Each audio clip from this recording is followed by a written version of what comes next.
또 나오네. 예물로 형의 감정을 푼 후에 여기 표시 좀 해주시고요. 대면하면 형이 혹시 나를 받아주시리라 함이었더라. 이 말을 꼭 좀 전해줘. 이런 얘기한 거예요. 동생이 뼈 빠지게 일해서 벌어갖고 온 건데 이거 다 드리겠다는 겁니다. 그러니까 노여움을 풀어주시고 화해를 해달라고 하는 야곱의 간절한 마음이 여기 좀 녹아져 있어요. 그때 이 보내지는 물건들을 예물이라고 했어요. 자, 이 예물입니다. 이 예물을 가지고 뭐 하겠다냐면 감정 풀겠다는 거예요. 이 예물을 갖다가 미나라고 해요. 미나. 자, 미나 선물인데 히브리어는 모르셔도 되고 이게 게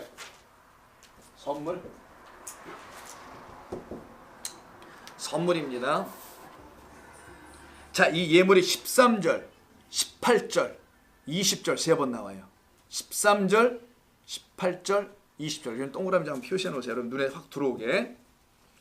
자, 이 예물이 민하인데 이 민하는 미나가 처음 쓰여진 것은 창세기 4장 한번 가보겠습니다. 왜 여기서 미나가 갑자기 나오는지 야곱의 이야기에. 예물을 형한테 보냈다는 예물이 도대체 뭔지 보니까 뭐 양이며 이런 거 막 보내잖아요, 선물로. 근데 이 선물이 도대체 뭔지를 보자고요. 4장. 두 형제의 제사 드리는 얘기가 나오죠. 그때 3절 4절. 세월이 지난 후에 가인은 땅의 소산물을 제물로 삼아 여호와께 드렸다. 제물 있죠. 제물이란 단어를 썼어요. 제사에 드리는 제물로 드리는 거. offring이라는 거예요. 하나님께 드리는 제물. 이게 근데 여기서 선물로 되어 있죠. 근데 본래 뜻은 선물인데 여기서 또 뭘로 번역했어요? 예물. 어디에 예물이요? 어디엔 제물이요? 본래 뜻은 또 선물이요? 여기가 우리가 점점 더 혼란이 일어나요. 자, 먼저 1차적인 의미는 선물입니다. 이게 정확한 미나의 뜻이에요. 자, 선물을 드리는데 여긴 제사로 드린다고 했잖아요. 제사 의시에. 창세기 4장에는 동생 아벨의 제사는 받으셨어요. 동생 거는 동생이 뭐를 받았다는 거예요? 제물, 미나라는 제물, 미나라는 선물을 받았어요. 선물을. 근데 가인의 제물 그 선물 미나는 받지 않으셔서 질투시기 이걸로 뭐 돌로 쳐서 죽이는 사건이 나오죠.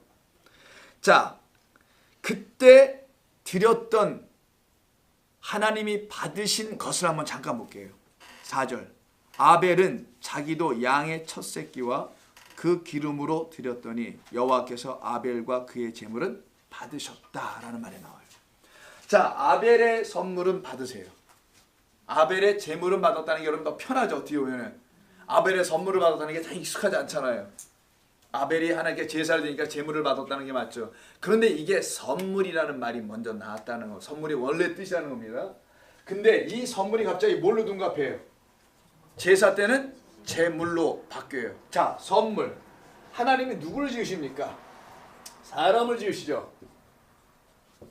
자, 하나님은 사람을 지으셔요. 그러면 지으신 이분이 이 사람의 주인입니다. 낳았으면 아버지고 어머니가 되는 거예요. 그러면 선물을 누가 줘야 맞겠어요? 이 아버지나 주인이 지음을 당한 이 존재에게 무슨 선물을 주잖아요. 그게 생명 아니겠습니까? 생명을 주고 뭐 필요한 모든 걸 다 제공해 주는 걸 이걸 갖다가 선물이라고 해야 되는 게 맞아요. 1차적으로는 창조의 이야기 속에서 이 말씀 이해해 본다면, 자, 그렇다면 여기에 선물 미나라는 말이 4장에 등장할 때 미나 선물은 하나님께서 주신 게 있는데 그 주신받은 선물을 제물로 받고 예배 때 제사 때는 그걸로 제물 삼아 그 선물 하나님께서 주신 것을 제물로 하여 제사를 드리면 그거는 받으시겠다라는 걸 가르쳐주는 게 4장 이야기예요. 무슨 시기질투 얘기가 아니라 다시 하나님이 우리 인간에게 주시고자 하시는 뭐가 있다? 최고자 붙이자고 해요. 이왕이면 최고를 주셨다니까 최고의 선물이 있는데 기프트 박스가 있는데 그 기프트를 하나님께서 우리에게 주셔요. 근데 가인도 받고 아벨도 똑같이 받았어요. 공의 하나님이니까. 근데 이 선물이 뭔지를 알았던 사람과 모르는 사람이 나눠지는 이야기가 4장의 두 형제 이야기예요. 모르는 자가 가인이에요. 아는 자가 아벨일 뿐입니다. 둘이 뭐 잘났느냐 못났느냐 이것 때문에 나눠진 게 아니에요. 뭘 설명하기 위해서 두 아들을 설명한 것 뿐입니다. 여러분, 아벨이 언제 뭘 잘했다 선한 일 했다는 얘기가 나옵니까? 기록이 어디? 무슨 가인은 무슨 잘못된 일을 했다는 게 나왔냐고요. 이 사건 이후에 돌로 쳐서 죽인 거지. 자, 그렇다면 가인이 처음부터 태생이 나빠서 그러는 거예요? 하나님이 그렇게 사람을 지어놓냐고요, 여러분. 누구는 태생이 좋게. 제가 볼 때는 그가 태생이 나쁘던데. 근본적으로 보면 다 있단 말이에요, 누구든. 자, 그렇다면 왜 아벨은 그것을 알게 되고 모르게 됐을까? 하나님이 어떤 것을 우리에게 설명해 주시기 위해서 아벨은 아는 자, 가인은 모르는 자로 구분해 놓은 거예요. 진리와 구원과 영생을 설명해 주고자. 하나님이 주고 싶은 최고의 선물은 아벨이 드린 어린 양이라는 겁니다. 어린 양을 선물로 그들에게 주어서 그 어린 양을 다시 뭘로 바꿔? 제물로 바꿔서 감사로 드리는 제사였던 거예요. 이렇게 드린 예배만 내가 받는다. 그 제사만 내가 받는다. 내가 준 선물을 내게 다시 가지고 와. 그 선물만이 너를 살려낼 수 있는 유일한 것임을 네가 깨달으면 그것이 1년의 농사의 수확이야. 그게 알곡되는 거잖아, 수확이니까. 그게 내가 나의 백성 알곡으로 빚어져 나오는 거야. 이것을 가르치는 사건에 미나라는 단어가 나오는데 이 단어가 지금 야곱의 이야기 속에 두 형제잖아요. 여기도 똑같이. 누구와 누구? 야곱과 에서예요. 형 에서가 어떻게 합니까? 야곱을 미워한단 말이에요. 지금 창세기에서만 나오는 게 아니라 여러분 계속 나오는 미워한다는 얘기가 로마서에서 나온단 말이에요. 왜? 가인은 동생을 미워하고 시기하고 왜 이 형 에서는 왜 미워하고 시기했냐고 야곱을. 구원을 가르치려고 하는 하나님은 참 구원이 무엇인지를 내가 너희에게 준 선물을 내가 갖고 내게 다시 나에게 주신 건 이거밖에 없습니다라는 그 어린 양이라는 선물을 갖고 있으면 너는 내 최고의 선물을 가지고 누리며 사는 내 백성이야.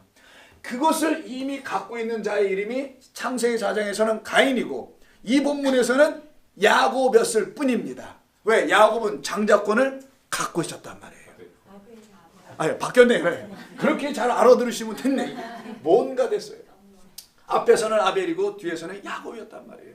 앞에서는 가인이었고 뒤에서는 에서였을 뿐인 거예요. 이걸 그려내는 거예요. 계속 반복해서.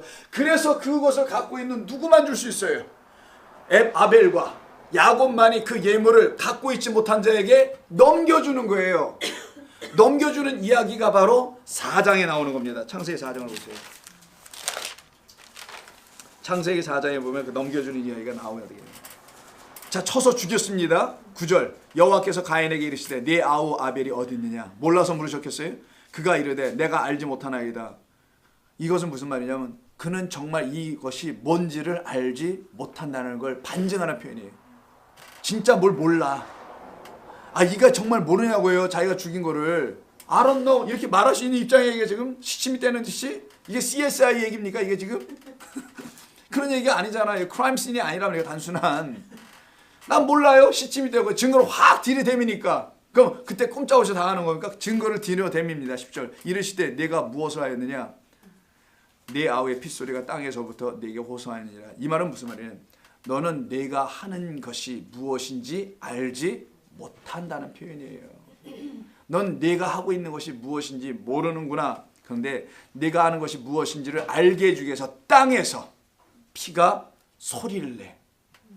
피는 생명이란 말이에요. 그 생명이 어떤 울부짖는 소리가 나오는데 이게 고소입니다. 땅이 그때 가인이 드디어 깨닫고는 죄벌이 나오죠. 그러나 이를 살려내는 얘기가 그 유명한 14, 15절 표의 얘기가 나오잖아요. 가인에게 주는 표로 말미암아 가인은 살아나는 이야기. 형제 아벨의 죽음으로 말미암아 결국 가인은 살아나는 이야기. 이게 예물 가진 자의 삶이었다라는 거죠. 이게 그래서 하벨로 발음되는 건데 왜 아벨이 아니고 nothing이라는 이름으로 이 땅에 오신 예수를 설명하려고 하는 겁니다. 그 형제의 죽음으로 그 피가 하나님께 호소해. 이 죄인들을 용서해달라는 호소는 그 피가 하는 거예요. 고소해서 저 인간 죽이세요 이런 얘기가 아니라 그 호소를 듣고 가인이 살아나는 이야기. 그래서 처음부터 구원을 설명하는 이야기였던 것이지 인간으로 풀어서 악한 자가 되면 안 됩니다. 이런 주일학교 동화식 같은 이야기를 어른들이 들어서야 되겠느냐고요. 그건 주일학교 때나 듣는 거지 아이들에게 선악 개념을 가르쳐주기 위해서는 적어도. 그러나 이건 그런 뜻이 아니죠.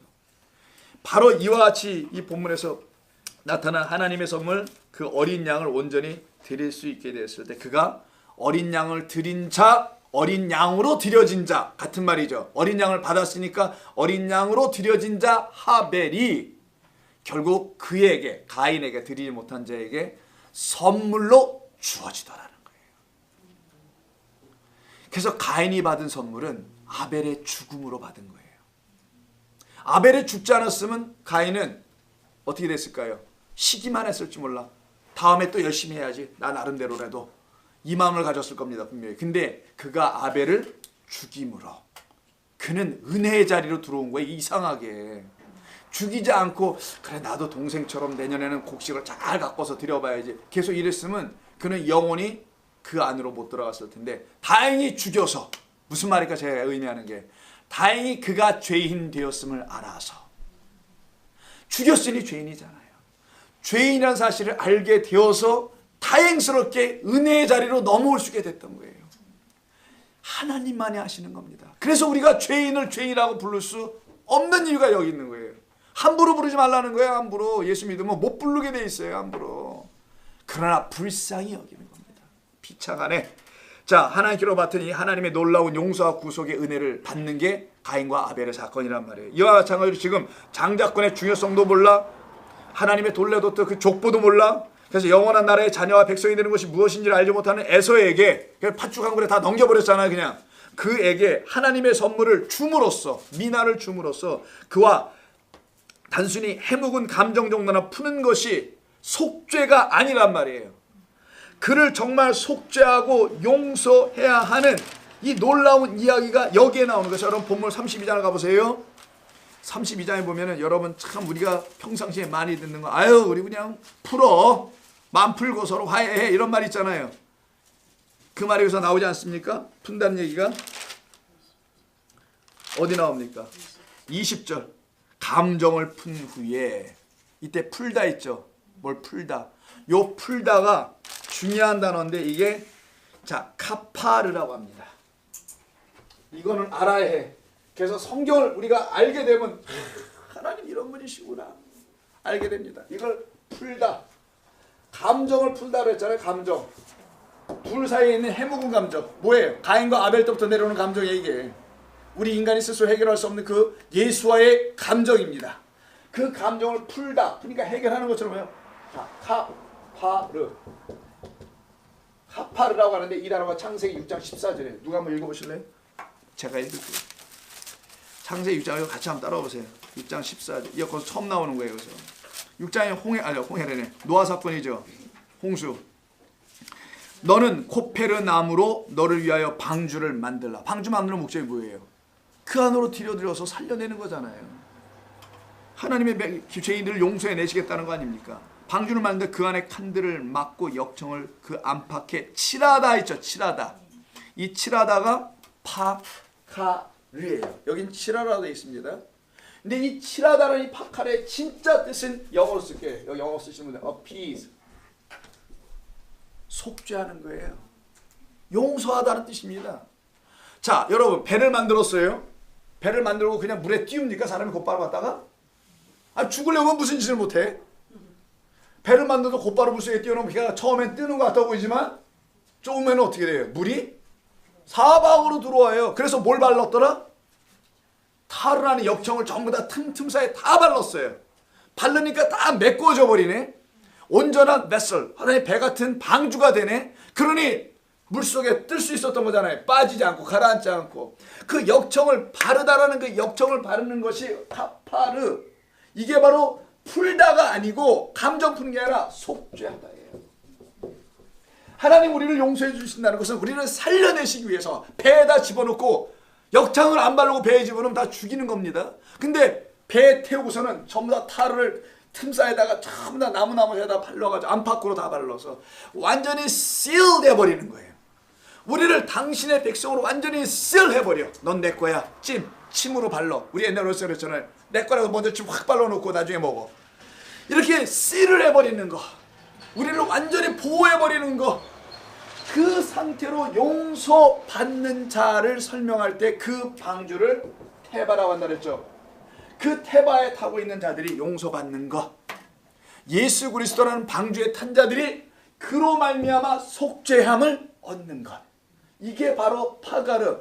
지금 에서의 감정을 푸는 게 아니라 에서 하나님을 알지 못하는 자를 속죄하여 방주에 다시 태워 하나님에게 구원을 받는 자로 만드는 것. 그래서 그가 필요한 것은 미나 어린 양이라는 하나님의 선물이 필요하기에 그에게 선물을 보내는 이야기. 그래서 알고 보니 이게 다 그런 얘기였네요. 해묵은 감정이나 푸는 얘기가 아니라 하나님을 깊이 알아가는 깊고 깊은 뜻이 담겨 있음을 여기서 우리가 알 수 있게 됩니다. 그래서 아벨의 죽음은 단지 가인과 시기로 인한 것이 아니라 희생양 하나님의 어린 양인 예수 그리스도로 말미암아 우리 모두를 구원하실 것이라는, 구속하실 것이라는, 속죄하실 것이라는 약속을 해놓은 거예요. 이걸 그런 약속으로 못 읽으려면 이건 하나의 사건밖에 안 보여요. 근데 이게 이건 약속이구나. 나를 향한 약속이고 그 다음에 나온 야곱과 에서를 향한 약속들이었구나. 그것을 깨닫고 알아가게 되죠. 창세기 33장 10절 한번 볼까요? 그 다음 장 33장 10절 거의 다 끝나갑니다. 33장 10절을 보면은 예물을 받으라고 그러죠. 그 전에 야곱이 이르되 그렇지 아니하나이다. 왜 그러냐면 에서가 하나님의 은혜로 감동이 돼가지고요, 동생 해하려고 하지 않아요. 동생한테 아니다, 내 소유 내가 다 가져 이렇게 얘기해요. 그런데 이게 그런 소유가 아니기 때문에 반드시 그 에서는 안 가지면 안 되는 미나라는 선물이란 말이에요. 그걸 설명해야 되니까 야곱이 이르되 그렇지 아니하나이다. 내가 형님의 눈앞에서 은혜를 입었사오면 청하건대 내 손에서 이 예물을 받으소서. 내가 형님의 얼굴을 배운즉 누구의 얼굴을? 하나님의 얼굴을 본 것 같사오며라는 말이에요. 은혜를 입은 자로 갑니다. 같사오며 형님도 나를 기뻐하심이니이다. 하나님이 내게 은혜를 베푸셨고 내 소유도 족하오니 청하건대 내가 형님께 드리는 예물을 받으소서 하고 그에게 강권함에 그가 어떻게 해요? 그 미나를, 그 선물을 받으니라 라고 되어 있는 거예요. 그 선물을 위해서 그가 받아요. 할렐루야지. 여러분, 예수 그리스도를 받는 겁니다. 이렇게 우리는. 이게 우리 성도의 모습이에요. 정리합니다. 이렇게 그 은혜의 선물을 은혜라는 선물을 받게 되면 원수가 누구로 됩니까? 갑자기 형이. 원수가 이웃이 되는 거예요. 원수를 어떻게 이웃으로 만들 수 있는가? 그 예물, 선물, 희생양 그리스도 예수를 그에게 전해줌으로 그도 그 사망의 짐에서 풀려 나오고 그리고 주의 사랑받는 자녀로 나아가게 됩니다. 그래서 하나님께서 우리에게 주시고 싶은 최고의 선물은 속죄 제물인 죽임당한 어린 양이라는 선물을 주시는 거예요. 그럴 때 우리 앞에 놓여있는 우리의 원수, 우리를 사망의 늪으로 이끌고 가고 있는 우리의 원수들은 하나님의 군대에 의해서 전멸당하는 겁니다. 그게 야곱이 지금 경험하는 첫 번째 전쟁이에요. 그리고 이 전쟁에서 풀려 나오니 드디어 야곱만 남게 됩니다. 그때 야곱을 찾아오시는 분이 바로 야복강의 주인 하나님이십니다. 그래서 우리가 33절 넘어가서 본문 하나 읽은 거지만 그 사이에는 약복강이 있었다는 사실. 그래서 오늘 미나라는 말 알게 되셨고 여러분 다시 한번 우리 4장의 내용을 기억하게 되고요. 또 하나는 마하나임이라는 말이 무슨 말인지 그 은혜를 담아놓은 하나님의 군대라는 것.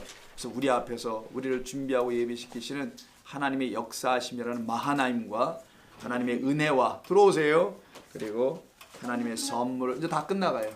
선물을 우리가 받았다라는 사실, 받을 것이다가 아니고 이미 받았다라는 사실에 여러분 감사하십시다. 아멘. 하나님 고맙습니다. 오늘도 이 늦은 시간까지 당신의 귀한 종들 주님의 은혜만을 사모하며 이렇게 앉아 주의 말씀을 들었습니다. 주여, 주께서 하시는 일입니다.